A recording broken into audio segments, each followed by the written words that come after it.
Buyurun. Çox üzr istəyirəm, bu uşaqları bu qədər dünyaya gətirməkdə məqsədiniz nədir? Bir məqsədiniz olmalıdır da yəqin ki, yəni sizin istəyiniz nədir ümumiyyətlə?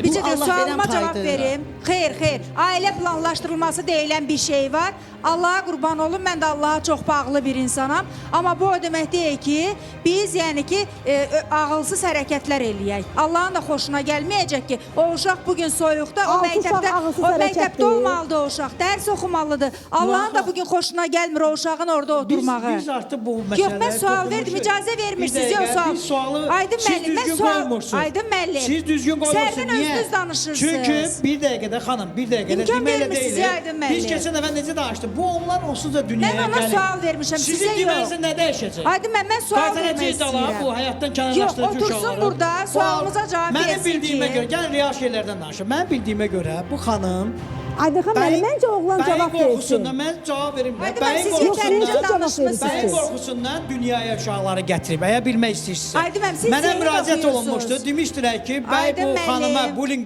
dinləmirsiniz. Zemin oxuyursunuz. Sual verirsiniz. O dinləyəcək. Nə deyəcək sənə? Nə deyəcək sənə? Nə deyəcək sənə? Siz zemin oxuyursunuz. Siz niyə sual verirsiniz ki, bu adam niyə bu dünyaya gətirib? Xeyr, mən sizə deyim, mənə zəng eləmişdilər. Mən dedim ki, artıq mənim problemimdir. Və demişdilər ki, bu xanım istəməyə uşaqları dünyaya gətirir. Ən az 3-cü uşaqdan sonra. 3-cü uşaqdan sonra. Gəlin suala cavab versin. Elə bir şey olub. Siz təsir göstərmişsiniz ki, bu xanım dünyaya uşaq gətirsin.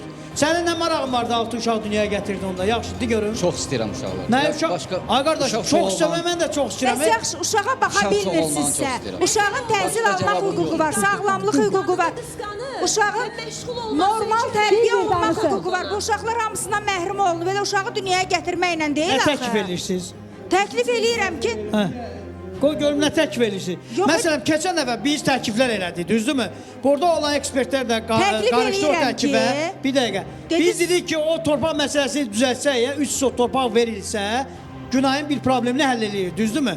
Baxın, bu xanımda nə təklif edirsiniz? Təklif edirəm ki, o bəy düşüncələrini dəyişsin. Xanım niyə gedib dükana uşaqları üçün çörək ala bilməz ki? O da geçsin, işləsin, qazansın. Çox üzr istəyirəm. Təklifim budur ki, o bəy xasiyyətini artıq dəyişməlidir. Düşüncələrini dəyişməlidir. Onun neçə yaşı var, xasiyyət dəyişə bilər, hürmətli psixoloq. Necə xasiyyətini dəyişəcək? Xasiyyəti necə dəyişsin? Adam xasiyyətini dəyişə bilir. Əgər sonuncu övladı 7 aylıqdırsa, demək Bilirsiniz bunun nə davamı tərdir? hələ də gələcək. Mən xanıma sual vermək istəyirəm ki, siz burada yaşamamısınız da elə deyil. Hansı ölkədə yaşamısınız?